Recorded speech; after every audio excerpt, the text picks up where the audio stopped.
최근 세계적으로 원숭이 두창이 번지고 있습니다. 다행히 우리나라에서는 아직 발생이 보고되지 않았지만 국내 유입 역시 시간 문제이지 않을까 하는 우려의 목소리도 제기되고 있습니다. 가톨릭대 의대 백순영 명예교수 전화 연결해서 관련 이야기 조금 더 들어보도록 하겠습니다. 자, 먼저 원숭이 두창, 사실 저희에게는 많이 생소한 병이죠. 원숭이 두창이 어떤 병이고 증상은 어떤지 설명 부탁드리겠습니다.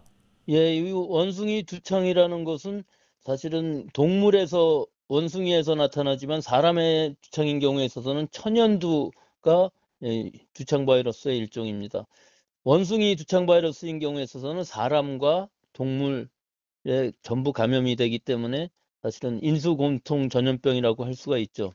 이 바이러스는 사람의 피부, 호흡을 통해서 감염되고 또 감염되면은 발열, 두통, 임파선염, 피로감, 근육통, 오한 등으로 시작해서 1 내지 3일 후 얼굴 중심이 발진이 나타나고 전신으로 확산하는데 손을 중심으로 수포성 발진이 퍼지는 것이 특징입니다. 증상은 2주에서 4주 지속되며 대부분 자연적으로 회복되지만 사망 사례도 있어서 의료체제가 열악한 경우 3 내지 6% 정도로 사망률이 높은 편입니다. 하지만 조기 진단과 치료를 받으면 사망 사례는 극히 드물 것으로 예상됩니다. 네, 그러면 치료는 어떻게 이루어지는 건가요?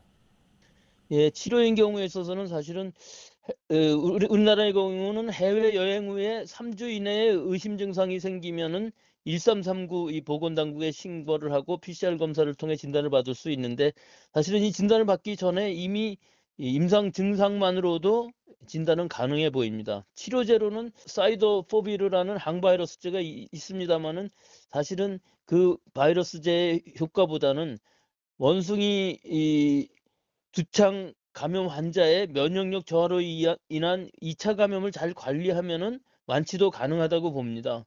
또 이 덴마크의 제약회사가 만든 제노이스라는 예방 백신이 미국 FDA 승인을 받았는데 이 백신을 접촉 후 4일 이내에 접종하게 되면 감염 예방 효과를 가질 수 있고 14일 이내에 접종을 받으면은 위중증 예방 효과가 있다고 보고되어 있긴 하지만 아직 우리나라에는 승인이 나오고 있지 않고 도입되어 있지도 않아서 실제 사용은 불가능한 상태라고 볼 수가 있습니다.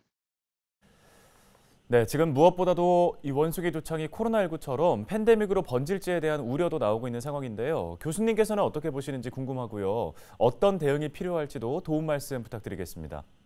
예, 이 원숭이 두창 바이러스는 코로나19에 비하여는 전파력이 현저히 낮아서 전 세계적으로 유행할 가능성은 제한적입니다.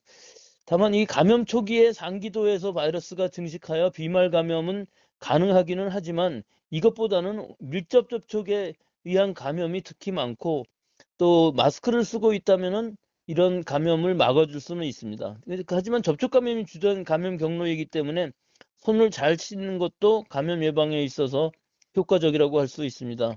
마지막으로 이 바이러스가 유행하는 지역을 여행하신다면은 혹시라도 모를 감염 예방을 위하여 사람과의 밀접 접촉을 최대한 자제하고 또 야생동물 접촉과 섭취를 금지하는 것을 권고드립니다. 예, 알겠습니다. 오늘 말씀은 여기까지 듣겠습니다. 가톨릭대 의대 백순영 명예교수였습니다.